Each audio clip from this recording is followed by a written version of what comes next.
Alright, Mandatas TV and I reflex it me about subscribing to Mandatas TV na bibia and so enkwe entimi emfa emone ebe wura ma okro bia kuma se Asante Kotoko womo nso asoani yetimi adwuma no enso etimi edi ama ho na ne no prosper mate ogum ne honsem etimi eba Kotoko nyame aduma likely se eda brada anase ukwada betimi announce new coach. Yes, ye kura nsempa yere nsem eba internet subscribe to Mandatas TV fellas no yetimi edi aba near tenisa brand Steven Dese Mukwala or Asante Kotoko new boy honestly no nsem 8 me bada ben and a brand obepim on my Ghana sounds na urama nyame eye aduma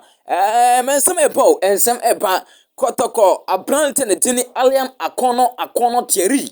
Yes, honestly no nsem enso 8 me ha ifans ose wusu honestly no nsem e antene no subscribe to Mandatas TV na nya adwuma so simple emfa emase ne no urama ye tire say one team one dream enokrepa ne no Mandatas TV ni agrokra subscribe na no so na niema entimi enkwe enfama ntenten so yenkwane enkohye asem na say entimi enfama nsam na ne tie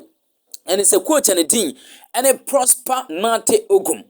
yesi Asante company for meeting bi amobe no omo consider meeting no as official meeting board no meeting bi amobe no omo consider as official meeting and some meeting na Asante ko empany for ye ya prosper nate ogum etime powra mo ka so resign yes adwuma no betime aye bi no empany for ehunu se e official opani no etimi aka etimi edi achiramo enteni no womo akara chira prosper nate ogum se nyame ya aduma edadwoda omo hwe se after se Black Galaxy ebetimi abo omo game a womo ne ye benin for na ebo no opani no entimi embra na resign na enima enso enkwe onfa na official letter no embra na resignation no omo ntimi endorse na bibia enso entimi enkwe ensenkan bia wo no omo ne coach ne prosper nate ogum ekan wi a resignation no omo betimi age enso edi atum na nia mete ense eno urama nyame atum na edadwoda no opana ne din ene prosper nate ogum etimi de salatan eba na Asante company mfaji tuma womo aye ready to announce a new coach ewo branda announce ukwada Kotoko ebe announce new coach yesi coach na beba no ska opani betimi age no enya asebetwa $6,000 to $7,000 no opani no obetimi age ama enema enso etimi akwei enso etimetimo ne yesi opani eba ono any two assistant coaches eba one technical instructor ebetimi aba na video analyst enso etimi aba na ense no nso no enya asemgoto akra yere hon sam etimi down na enei uhurama opana din na ya amponsa wuri se Asante team no ebetimi akọ eno pre-season ewo Turkey ama niema enso akwei etimi edi amamo na ne amete ene se na ya amponsa obefiri Ghana 10th August and say 9th August to 10th August no opani betimi akọ Italy no ne Kotoko Kiss Fonders no akodi nkamo area fo no woni betimi akodi nkamo na area fo no ne omokodi nkamo no ere se Jesse Kotoko de beko enu ye pre-season ewo Turkey enu achi ne training kits a betimi ade akonyina no opani ekwaje na ode ahia Asante Kotoko ewo Turkey na eniema enso akwei enso etimi ediama Asante Kotoko boku na yere ho nsam no etimi down